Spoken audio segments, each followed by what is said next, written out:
जय गुरु जी। संगत जी, जब भी कभी हमें गुरु जी महाराज के सत्संग में या बड़े मंदिर में कोई सेवा मिलती है तो क्यों मिलती है?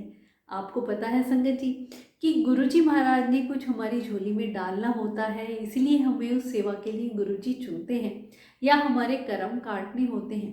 पर सेवा का असली फल हमें तभी मिलता है जब हम किसी भी बिना निस्वार्थ भावना के और सच्चे दिल से गुरुजी महाराज का मंत्र जाप करते हुए वो सेवा करते हैं तो हमारी सेवा परवान चढ़ती है संगत जी।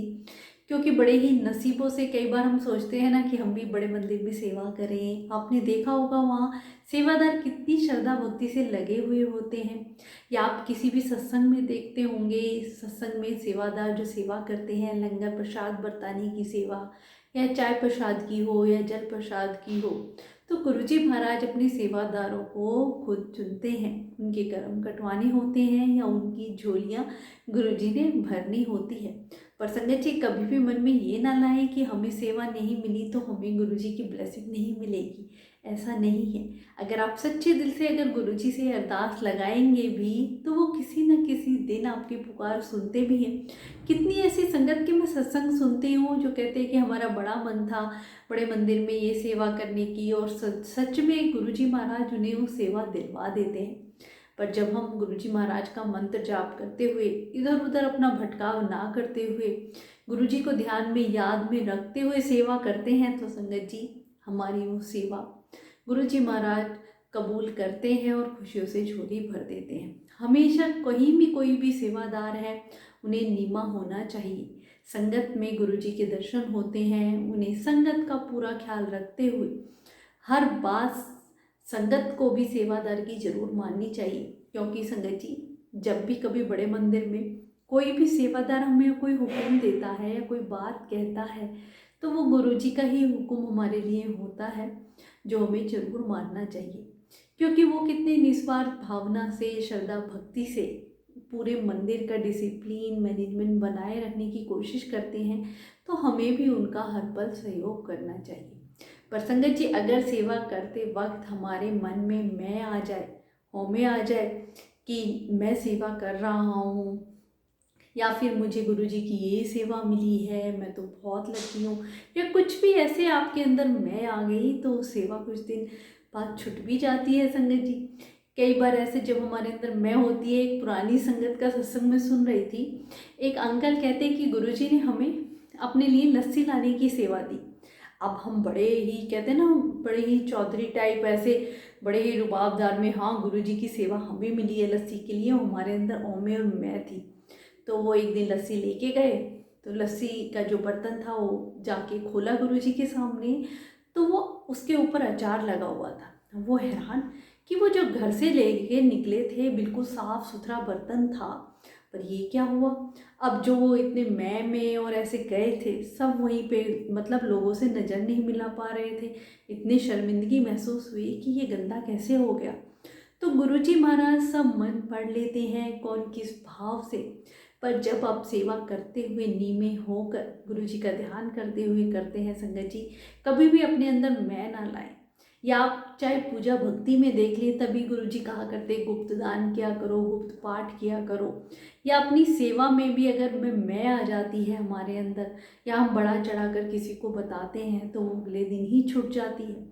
बड़े नसीबों से हमारे पिछले जन्म के कुछ कर्म होते हैं गुरुजी महाराज ने कटवाने होते हैं, इसलिए हमें सेवा मिलती है। पर संगत जी, मैंने अक्सर देखा है कि कई बार ऐसा होता है कि जो लोग सेवा करते आ रहे हैं वही करते रहते हैं। नई संगत को, जिनके मन में सेवा करने की इच्छा है, उनको भी मौका मिलना चाहिए, उन्हें भी आगे बढ़ाना चाहिए। उनके भी कुछ कहते हैं ना, गुरुजी महाराज दांतों से झोली भरें, उनको अच्छे से जो भी नियम है वो समझाए जाएं और वो भी सेवा करें।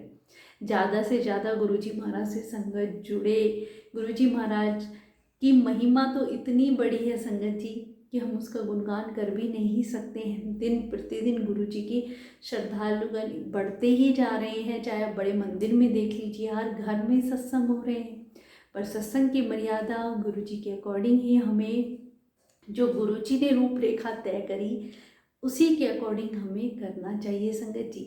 हम ये ना सोचें कि हमें ये लंगर प्रसाद में ये बनाना है, ये उस संगत को पसंद है, या उस संगत के घर ये बना था तो हमें ये नहीं बनाना। नहीं, हम सत्संग केवल गुरु जी के लिए करते हैं। और गुरु जी महाराज हमेशा कहा करते, सिंप्लिसिटी से सत्संग करो। तो जो भी चीज़ हमें उस सत्संग में रखनी है केवल गुरु जी के लिए रखनी है, गुरु जी को खुश रखने के लिए रखनी है, ना कि हमें किसी संगत को कोई दिखावा रखना है, बिल्कुल भी नहीं संगत जी। और सत्संग में सोशलाइजेशन तो होना ही नहीं चाहिए। आजकल क्या है कि एक मिलने का पॉइंट बन गया है, सत्संग हो रहा है, लोग बातें कर रहे हैं, आपस में इंट्रोडक्शन दे रहे हैं, जो कि बिल्कुल गलत है। गुरु जी के टाइम में भी जितनी भी संगत आती थी उन्हें आपस में एक दूसरे के बारे में कुछ नहीं पता होता था संगत जी। 2 घंटे आप बैठिए, गुरु जी के ध्यान में बैठिए। और कई बार मैंने देखा है कि आजकल सत्संग में जैसे ही चाय प्रसाद दिया जाता है उसके बाद लाइट बिल्कुल धीमी कर दी जाती है, ऐसा अंधेरा सा कर दिया जाता है कि मेडिटेशन है। पर नहीं संगत जी, गुरु जी हमेशा करा करते कि सत्संग में ब्राइट लाइट होनी चाहिए, जहाँ मेरी गद्दी हो और जहाँ पे संगत बैठी हुई हो।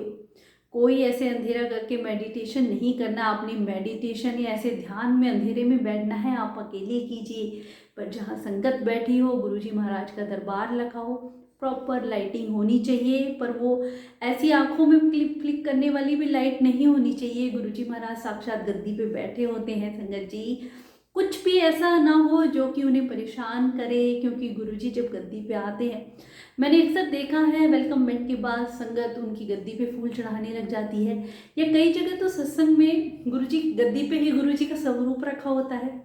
जब आप गुरुजी को गद्दी पे विराजमान कर रहे हैं तो स्वरूप की क्या जरूरत है संगत जी। गुरुजी आएंगे, आपने बड़े मंदिर में भी देखा होगा, गुरुजी की गद्दी बिल्कुल प्लेन होती है, कुछ भी ना उस पे फूल माला कुछ नहीं चढ़ाया जाता, ना ही कोई गद्दी पे स्वरूप रखा हुआ है। ऐसे ही हमें सिंप्लिसिटी से गुरुजी महाराज की गद्दी लगानी है, प्यार से उन्हें बुलाना है, तो वो हर घर में जहाँ गुरुजी का सत्संग है जरूर आते हैं संगत जी। पर बस अपना भाव, अपना प्यार, जो आपका मन करे करिए, पर सच्चे दिल से करिए सब कुछ गुरुजी के लिए, किसी भी दिखावे के लिए नहीं करिए संगत जी। गुरुजी महाराज हमेशा इसलिए सिंप्लिसिटी से सत्संग करवाते थे ताकि कभी भी जो नई संगत जुड़ रही है उनके मन में यही सवाल हो जाता है कि क्या गुरुजी केवल अमीरों के गुरु हैं। इतनी हैवी डेकोरेशन देखते हैं जो इसकी कोई ज़रूरत नहीं है संगत जी। मैं मानती हूँ आपका भाव है, प्यार है, पर जहाँ तक हो सके सिंपल करिए, ताकि नई संगत को भी ना लगे कि ये सत्संग कराना उनकी पहुँच से बाहर है, या नॉर्मल या एवरेज लोग मिडिल क्लास फैमिली नहीं करा सकते हैं। जहाँ भी सच्चे मन से गुरुवाणी चले, गुरु जी को सच्चे दिल से याद किया जाए, वो अपने भक्तों के घर जरूर आते हैं, हर पुकार सुनते हैं संगत जी।